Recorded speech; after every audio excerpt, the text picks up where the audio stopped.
Ilang araw na lang Pasko na. Dumating na rin yung mga in-order kong Christmas decorations online. Ngayong araw nga, sisimula na nga naming ikabit ni Mama ang iba't ibang dekorasyon na aking nabili online. Bago tayo magpatuloy, gusto ko lang sabihin sa inyo na masyadong late na itong video na ito para i-upload. Pero okay lang. Sa dami na nga nakastock na video sa draft ko, hindi ko na alam kung ano ang uunahin. At dahil din sa sipon at ubo, hindi ko rin masimulan ang pag-voice over. Mabuti na lang ngayon at medyo okay na. Pero halatang iba talaga yung boses na naririnig nyo. So mabalik na tayo. Hinintay ko na rin na muna na makarating si Mama bago ko sinimulan. Medyo marami-rami rin kasi ang mga gagawin. Nung isang araw pa nakarating si Mama dito sa city. Pero sa Cavite na muna siya dumiretso. Dahil doon nakatira ang isa kong ate. Gusto raw kasing makita ni Mama yung apo niya. Kaya 2 nights din siyang natulog doon. Pagdatingan ni Mama, niyaya ko na siya. Ang una naming pinalitan is yung 5 pillowcase ng upuan. Halos mag-iisang taon na kami dito sa tinitirhan namin. Pero yung pillowcase namin sa upuan is isang design lang. Lalabhan lang siya, pinapatuyo lang namin, at kapag tuyo na, pinabalik namin agad doon sa 5 pirasong unan doon sa upuan. Kung magtipid nga, akala mo talaga walang pambili.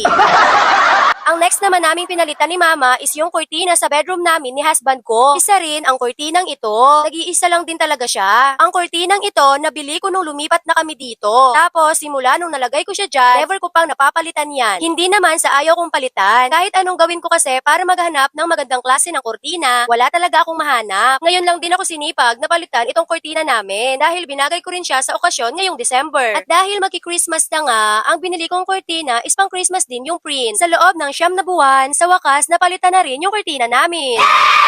After namin sa kurtina, ang bedsheet naman yung pinalitan namin ni Mama. Yung theme din ng bedsheet na in-order ko is pang Christmas din. Pati na rin ang pillowcase. Nagulat nga ako dahil ang akala ko kapag 3-in-1 set is may kasama ng kumot. Wala pa pala. Isang bedsheet lang na makapal yung tela at 2 pillowcase. Dinagdagan ko na rin ng 2 pang pillowcase dahil 4 yung una namin dito sa room. Hindi lang ang room namin ang in-orderan ko. Nag-order din ako ng isa pang set para sa kabilang kwarto. At nagdagdag na rin ako ng 2 pang pillowcase. Katulad ng bedsheet na in-order ko para sa room namin ni husband na pang Christmas ang theme, ganun din ang in-order kong bedsheet para sa kabilang kwarto. Yung mga Pasko na naranasan namin noon, hindi ganito. Basta ang ma-celebrate lang namin ang Pasko kasama ang pamilya, okay na sa amin yun. Pero ngayon, iba na. Dahil medyo afford na rin namin nabilhin ang mga ganitong bagay at medyo umaarte na sa mga bagay-bagay ang inyong kumare, binabagay niya na talaga ang mga gamit sa bahay, depende sa okasyon. Dahil natapos na rin naming mapalitan ng bedsheet at pillowcase yung kabilang kwarto, etong kabila naman ang papalitan ko ng bedsheet at pillowcase. Habang tinutupi ni Mama yung lumang bedsheet at pillowcase, ang ginagawa ko naman, pinapalitan ko ng bagong bedsheet at pillowcase yung kabilang kwarto. Si Mama na lang muna ang pinatupi ko ng bedsheet at pillowcase na gamit na para malaban ko na rin bukas. Medyo malaki nga itong mga na-check out ko. Nakalimutan ko pang queen size nga pala yung foam sa kwarto namin ni husband. Pero yung na-check out ko is king size. Kaya ayon, super laki talaga. Parang buong pamilya ang matutulog.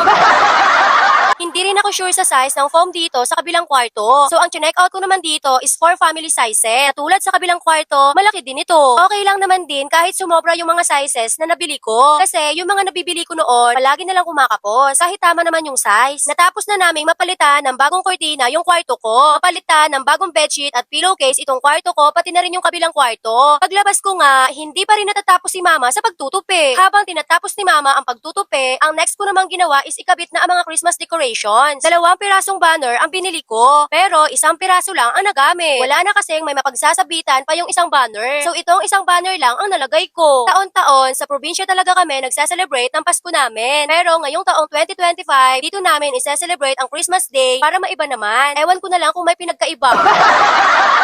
Umorder na rin ako ng 3 pirasong medyas ni Santa Claus. Nung bata pa lang ako, ang dami ko nang naririnig na kapag naglagay daw tayo ng medyas sa bintana ng ating bahay, tuwing sasapit ang Pasko, lalagyan daw ni Santa Claus ng regalo. Paulit-ulit kong naririnig ang kasabihang iyan nung bata pa ako. Pero never ko talagang sinubukan, kaya hindi ko masabing totoo iyon. So eto na, at sa wakas, natapos na rin. Nalagyan ko na ng Christmas decorations ang loob ng aming bahay. At dahil dyan, ramdam na namin ang diwa ng Pasko. Merry Christmas everyone and Happy New Year! Yun lang, thank you for watching! Mwah!